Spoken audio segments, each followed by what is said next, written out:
আসসালামু আলাইকুম।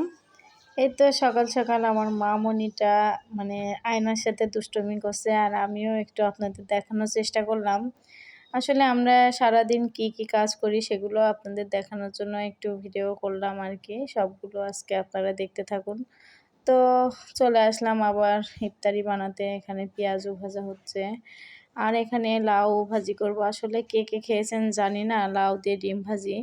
তো লাউ দিয়ে ডিম ভাজি কে খেয়েছেন অবশ্যই জানাবেন। আর অবশ্যই মজা লাগে লাউ দিয়ে ডিম ভাজি খেতে।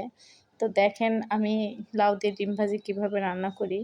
তো এখানে পেঁয়াজ, আদা, রসুন কেটে নিয়েছি। এখানে বেগুন করব, যার কারণে বেগুনও কেটে নিয়েছি পাতলা, পাতলা করে।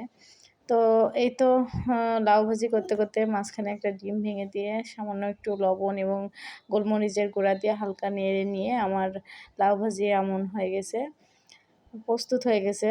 তো এখানে বেগুনি এবং পেঁয়াজও করব, তার জন্য এখানে আমি বাটার গুলিয়ে নিয়েছি এবং বেগুনি আসলে হচ্ছিল না, কেন হচ্ছিল না জানি না। অন্যদিন যা হয় কিন্তু আজকে মোটেই হচ্ছিল না। আমার মতো এরকম কার সমস্যা দেখা দেয় বেগুনি ভাজার সময় অবশ্যই জানাবেন। তো বেগুনি হচ্ছে না যেহেতু সেখানে আমি আবার বেগুন কেটে নিয়েছিলাম ভাজি করার জন্য। তো বেগুন ভাজিটা আসলে ভর্তা করব, এজন্য ভেজে নিচ্ছিলাম হালকা করে। তো বেগুন ভাজি ভর্তা করার জন্য পেঁয়াজ এবং কাঁচামরিচ একসাথে ভেজে নিয়ে আমি এটা ভর্তা বানাবো। তো বেগুন ভাজির ভর্তা এমনিতেই রোজার মাসে তরকারি তো তেমন খাওয়াই হয় না। তো বেগুন ভাজির ভর্তা এবং লাউ ভাজি এই ২টা দিয়েই ইফতারির পরে খাওয়া হবে সন্ধ্যা রাত্রে আরকি। আর ছোলা তো আমরা এমনভাবে সিদ্ধ করি, এমন মশলাপাতি দিয়ে রান্নাবান্না করি যাতে মনে করেন ছোলার পুষ্টিগুণও নষ্ট হয়ে যায়, পাশাপাশি ছোলাটাও খেলে অনেক বুকে জ্বালাপোড়া করে। তো আমার মতো করে খেয়ে দেখবেন, অবশ্যই ভালো লাগবে। তো ওই সাহারি করার জন্য আবার রান্নাবান্না করছি। এখানে মাছ ভুনা করে নিচ্ছি সাহারির জন্য একটু।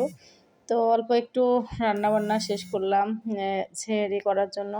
সেহরি করার জন্য ওই সময় উঠে রান্না করতে গেলে অনেক সময় আমার দেরি হয়ে যায়। যার কারণে আমি সেহরি করার জন্যই আমি আগে থেকে রান্নাবান্না করে শেষ করে নিচ্ছিলাম। তো আসলে সেহরি করার আগে রান্নাটা করা ভালো আমার মতে। আপনারা কি করেন অবশ্যই জানাবেন।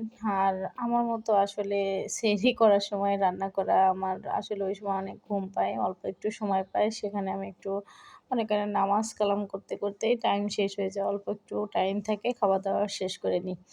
তো সবাই জানাবেন অবশ্য। আরেকটা জিনিস শেয়ার করছি, আমরা যারা বড় বোতলে ফ্রিজে দুধ সংরক্ষণ করি, এতে কিন্তু দুধের আ বের করার সময় বারবার ভিজাতে হয়, আবার ঢোকাতে হয়। এতে দুধের পুষ্টিগুণ নষ্ট হয়ে যায়। তো ছোট বোতলে